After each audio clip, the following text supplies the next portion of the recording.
Le dernier pay-per-view de 2009, il est là et nous allons l'analyser aujourd'hui. Survivor Series 2009 avec 6 matchs qui font tous plus envie les uns que les autres.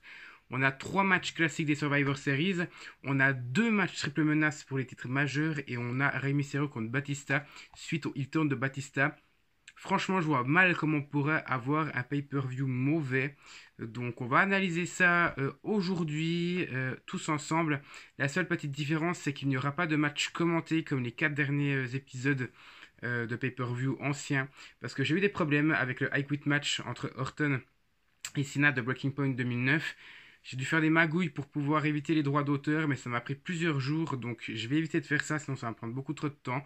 Aujourd'hui, on va analyser tout d'une traite, et puis j'espère qu'on va vraiment avoir et être témoin d'un bon show avant le tout dernier que nous ferons, que sera Armageddon 2008. C'est vraiment les deux derniers qui nous manquent analysés depuis début 2007 jusqu'à aujourd'hui. Franchement, il y a du chemin qui a été fait, donc je suis assez content. On s'approche des 200 analyses aussi, mais ça, on laissera l'année 2019 et l'année 2020 faire le taf pour nous si jamais on est encore là. Peut-être qu'il y aura des petits pay-per-view, d'anciens pay-per-view, des analyses d'anciens pay-per-view qui seront faites, comme par exemple Unforgiven 2006 ou d'autres de 2006. Pourquoi pas, mais après, on va vraiment gentiment laisser tomber les anciens pay-per-view parce que vous en aurez bouffé avec moi. Et j'espère que cet avant-dernier va nous réserver de très belles surprises. L'équipe du Miz, vous l'entendez avec la musique de Sheamus, bat l'équipe de John Morrison. Donc juste avant de vous expliquer un peu ce qui s'est passé dans ce match-là, même si je ne suis pas là pour faire une review à l'ancienne, je vais juste vous dire quel catcheur appartenait à quel team. Ce serait beaucoup plus simple pour vous de vous y retrouver. Donc dans la team Morrison, il y a John Morrison forcément, Matt Hardy, Finlay, Evan Bourne et Shelton Benjamin. Et dans la team du Miz, il y a Le Miz, Drew McIntyre, Sheamus, Jack Swagger et Dolph Ziggler. Donc très rapidement, on va se retrouver avec des égalités genre 4-4, 3-3. Et puis à partir de là, ça va se décanter et il y aura tous les faces qui vont se faire éliminer. Donc on aura à la fin John Morrison contre Le Miz, Sheamus et Drew McIntyre. Et finalement, il n'arrivera pas à faire le poids. Et les 3 heels seront les survivants de ce premier match qui est très bon. Franchement, j'ai bien aimé.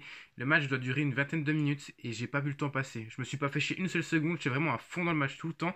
Même si je savais déjà le résultat. Parce que je m'étais déjà fait cette réflexion-là, pas l'année passée, mais en 2009. Que les vainqueurs de ce Survivor Series traditionnel match avait eu quelque chose par la suite. Comme par exemple Drew McIntyre aura le titre intercontinental peu de temps après ce match-là. On aura Sheamus qui aura le titre de la WWE en battant John Cena au prochain pay-per-view. Et puis le Miz qui n'aura pas quelque chose dans l'immédiat, mais qui aura ce règne en 2011. Et la suite, on la connaît, les 8 règnes de champion intercontinental au moment où je tourne cette vidéo. Et puis plein d'autres choses, les titres US, enfin bref, la belle carrière qu'on lui connaît. Donc pour une fois, les vainqueurs d'un Survivor Series match aura le fait de les donner vainqueurs aura servi à quelque chose.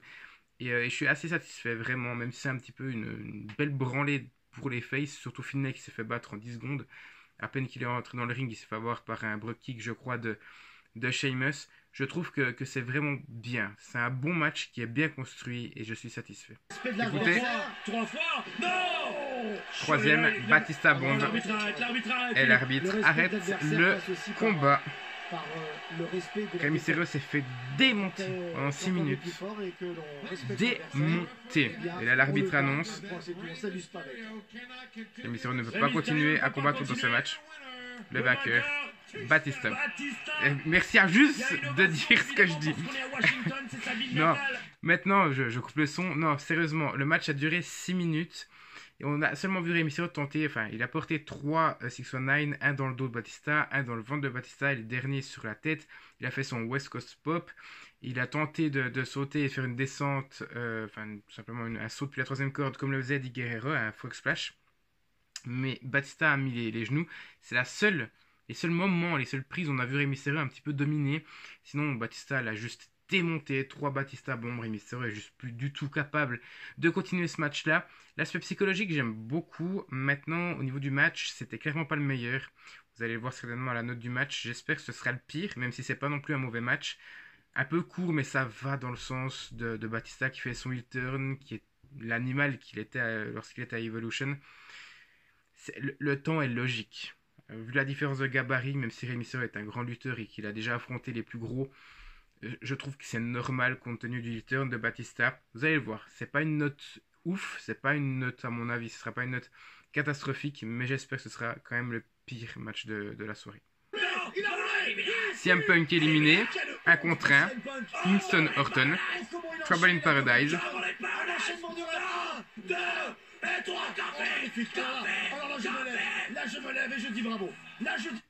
En l'espace de même pas 10 secondes, Kingston arrive à éliminer Punk et Orton pour devenir le seul survivant et faire gagner son équipe.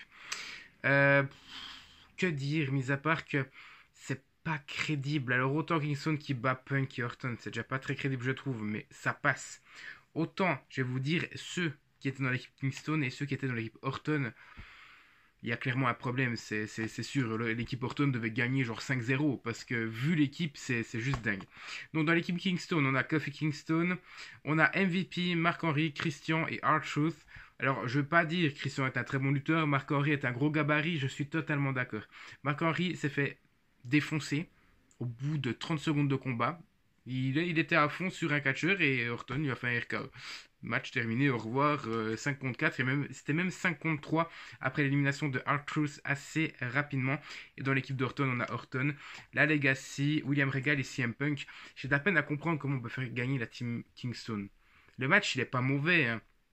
Mais c'est le résultat qui m'interroge en fait. Je me dis comment ça peut être crédible, à quel moment en fait, à 5 contre 3, ça peut être crédible. Et en plus, il y a MVP dans les 3 qui restent de l'équipe Face, et vous savez tout mon amour que je porte pour lui.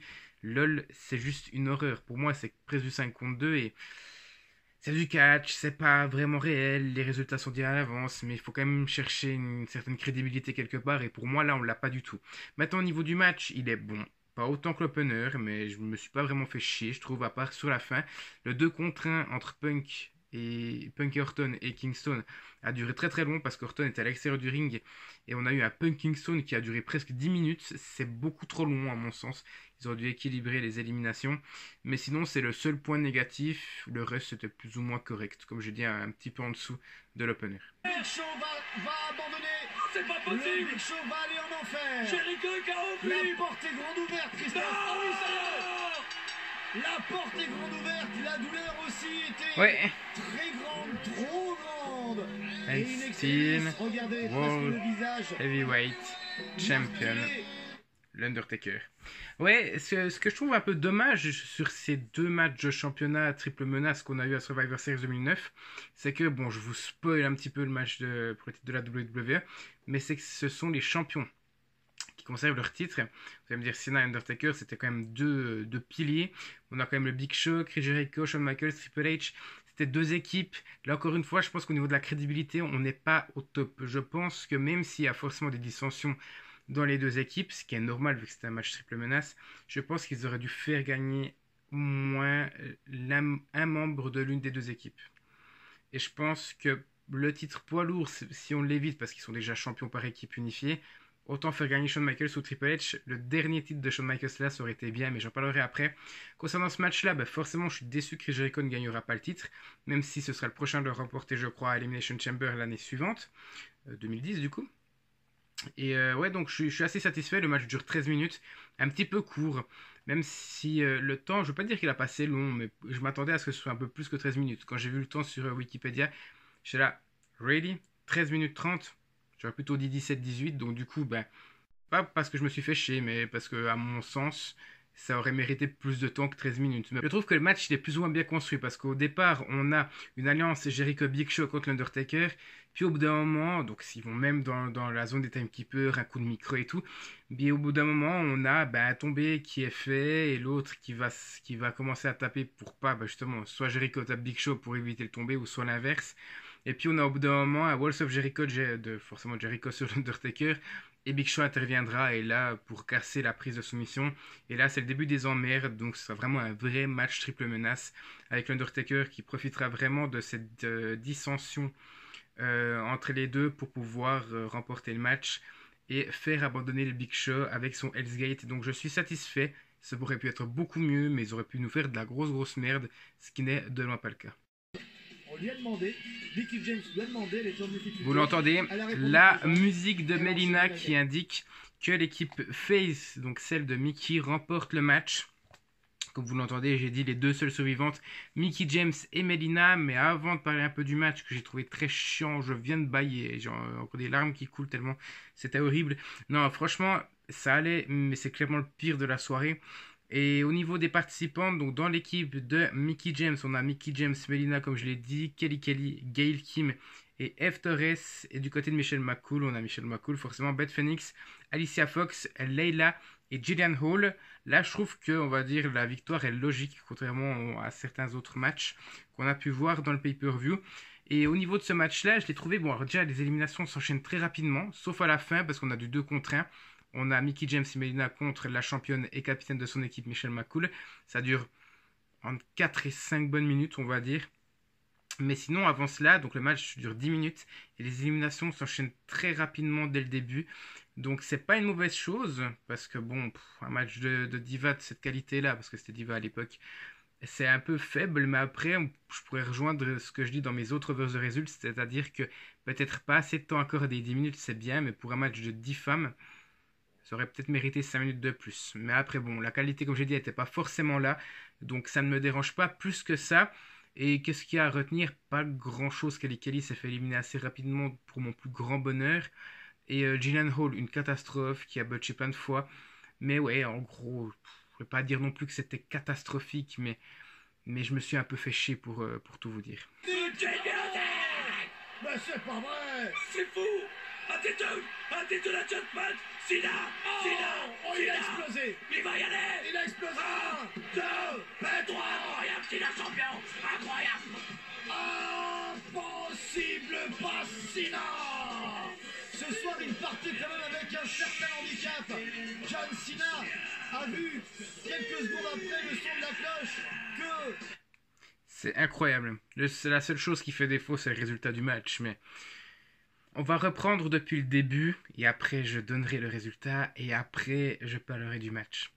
On est en 2006, on a Triple H contre John Cena à WrestleMania 22, où Triple H abandonnera dans le main event de WrestleMania, et John Cena conservera son titre de la WWE. Il se trouve que entre temps Triple H fait un face turn et rejoint Shawn Michaels contre les McMahon, puis contre la Rated RKO, donc DX s'est réuni. Et malgré tout, Vince McMahon avait dans ses plans de refaire un Cena Triple H pour le main event de WrestleMania 23. Mais entre-temps, Triple H s'est blessé dans son match à New Year's Revolution 2007 contre la Rated RKO, donc DX contre Rated RKO. Et donc s'est blessé et n'est pas revenu avant SummerSlam 2007. Donc il fallait trouver quelqu'un d'autre pour adversaire de John Cena, et c'est Shawn Michaels qui a été désigné pour être donc l'adversaire de Cena à WrestleMania 23. Mais avant cela, on a Shawn Michaels et John Cena qui sont devenus champions par équipe, champions du monde par équipe. C'était un peu les titres de Raw par équipe à l'époque. Et donc juste après ça, je crois que c'est après, on a Cena donc, qui bat Shawn Michaels, je crois aussi encore une fois par soumission avec son STF. À WrestleMania 23, tout le monde s'attendait à ce que ce soit Michaels qui gagne, moi compris. J'étais dégoûté. Et peu de temps après, donc au Raw d'après, on a la revanche, un match de 45 minutes remporté par Michaels dans un match où le titre n'était pas en jeu. Puis les deux perdent leur ceinture après une trahison de Shawn Michaels sur John Cena. Et on a un match pour terminer à Backlash, un match Fatal 4-Way entre Cena le champion, Michaels et les deux membres de la Rated RKO, c'est-à-dire Edge et Randy Orton. Et le match se termine sur Shawn Michaels qui fait un switching music sur Cena, qui tombera sur Orton et remportera le match en étant inconscient et sans le vouloir. Voilà, ça c'est un petit peu ce qu'on a eu durant l'année 2006 jusqu'à 2007, en un peu plus d'un an, dans la rivalité entre Shawn Michaels, Triple H et John Cena. Là, vous allez me dire, qu'est-ce que ça a comme rapport avec le match, le main event que tu viens de voir maintenant? Il faut savoir qu'il y a eu quand même énormément de choses qui se ressemblent, et je trouve que le storytelling est excellent, et c'est un petit peu là où ça devrait se terminer, parce que Triple H va avoir un match contre Cena lorsqu'il était champion, quand Cena était champion de la WWE, et là finalement il a sa revanche, même si c'est un match triple menace plus de 2 ans après. Qu'est-ce qu'il y a? Au bout d'un moment, ben, on a au tout début du match Shawn Michaels qui porte un switching music sur Triple H et on va dire l'élimine temporairement du match, en tout cas pour le début. Là, ça fait même référence à plus vieux parce que Shawn Michaels Triple H, c'est une rivalité que je vous ai pas encore analysée, que je vous analyserai certainement pas parce que même moi, j'ai pas encore vu les matchs. Mais 2002. Les premiers champions du monde poids lourd, c'est Triple H et Shawn Michaels avec le Elimination Chamber. Après, il y a Goldberg qui était venu un petit peu s'ajouter dans tout ça. Mais je veux dire, Triple H et Shawn Michaels, c'est une grande rivalité avec une grande équipe qui était la DX aussi. Donc il y a une grande histoire entre les deux. Et là, Shawn Michaels trahit dès le début Triple H, même si c'est un match triple menace, sans prévenir, quoi. Donc on a encore quelque chose de plus qui est fait. Là, qu'est-ce que j'ai dit par rapport à la fin de Backlash 2007? Au bout d'un moment, on a un switching music de Shawn Michaels, encore une fois sur Triple H, qui va tomber sur Cena. Malheureusement pour Triple H, le compte n'ira pas jusqu'à 3, mais jusqu'à 2, parce que l'arbitre n'avait pas vu que Triple H était retombé sur Cena, parce que Shawn Michaels, en portant le switching music, était tombé à l'extérieur du ring, et il avait l'attention sur Michaels, et non sur Cena et Triple H. Vraiment, on a plein de détails comme ça, je trouve, et finalement, on arrive avec un John Cena qui bat Triple H, donc il fait tomber sur Triple H et Shawn Michaels pour conserver son titre de la WWE. C'est le centre de tout, c'est la résultante de tout ce qu'on a pu avoir auparavant, les années auparavant, avec ces trois lutteurs. Maintenant, comme je vous ai dit avant, pourquoi j'aurais préféré Shawn Michaels qui devienne champion du monde pour la dernière fois, vu que Triple H, ben, il aura été encore 2 fois, je crois, dont ben, sa victoire au Royal Rumble 2016. Donc voilà, donc j'aurais vraiment aimé Shawn Michaels, encore une fois champion du monde, tout simplement de la WWE, ça m'aurait vraiment fait plaisir. Qu'est-ce qu'il y aura après ça? On aura, je vous ai déjà fait l'analyse de TLC 2009, je crois que c'est ce pay-per-view là, donc allez voir si c'est pas encore fait, mais DX qui vont devenir champions par équipe, alors que c'était censé, je pense, être le cas à New Year's Revolution 2007, ou en tout cas plus tard, je pense que la DX devait battre la TDRKO pour devenir champion par équipe. On va dire que la boucle est bouclée d'une certaine manière à TLC 2009. Je trouve que c'est une c'est une magnifique histoire à raconter. Moi, j'ai suivi la WWE avec la DX. C'est la DX qui m'ont fait surkiffer, puis Jeff Hardy, puis CM Punk, et maintenant c'est Seth Rollins. Mais au départ, c'est mon amour pour les deux membres de la DX et ma haine contre John Cena à l'époque. Mon père adorait John Cena. Respect à toi, repose en paix, père. Mais oui, mon père était pour John Cena et moi j'étais pour la DX. Et c'est mon esprit, mon âme de fan de catch attendait ce match-là depuis plus de 2 ans, l'a eu, et malgré une déception, et malgré le temps, parce que ça fait quand même 9 ans que ce match a eu lieu, ben j'en ai eu la chair de poule, j'en ai eu les larmes aux yeux, et je trouve que c'est magnifique. Si vous avez suivi ça, si vous avez eu cette même passion à l'époque, vous ne pouvez qu'apprécier ce match-là, donc je vous le conseille vraiment. Au niveau du match, extrêmement bien construit. Comme je vous l'ai dit, d'abord Triple H est à l'extérieur du ring et on a, à cause du switching music de Shawn Michaels, et on a une confrontation Michaels-Cena. Puis Triple H reviendra et portera un spinebuster sur Michaels à travers une table des commentateurs. Et on aura plutôt une confrontation Cena-Triple H. Puis après Michaels reviendra et on aura le vrai match triple menace qui sera là. Le match dure plus de 20 minutes. Un bijou. Mon côté objectif et mon côté subjectif me font mettre sans hésiter un 10 sur 10 pour ce match-là. Voilà, c'était une longue parenthèse pour ce main event parce qu'il m'a foutu les frissons. J'aurais voulu l'analyser avec vous. Je pense que j'aurais chialé devant vous, ça ne m'étonnerait même pas. Mais comme je vous ai dit, j'essaie d'éviter les droits d'auteur. C'est vraiment, c'est con, mais j'ai pas envie d'avoir de problème sur ma chaîne et j'ai envie de continuer à faire ce que je fais. Donc je préfère éviter ça et vous montrer tout comme ça sur le moment. Donc voilà, je suis désolé pour les gens que ça aura déçu. Pour les gens qui auront aimé la vidéo, donc n'hésitez vraiment pas à vous abonner, à liker la vidéo et à me laisser un petit commentaire. Vous savez qu'il y a le classement des abonnés et puis de toute façon ça me fait toujours plaisir de lire vos commentaires.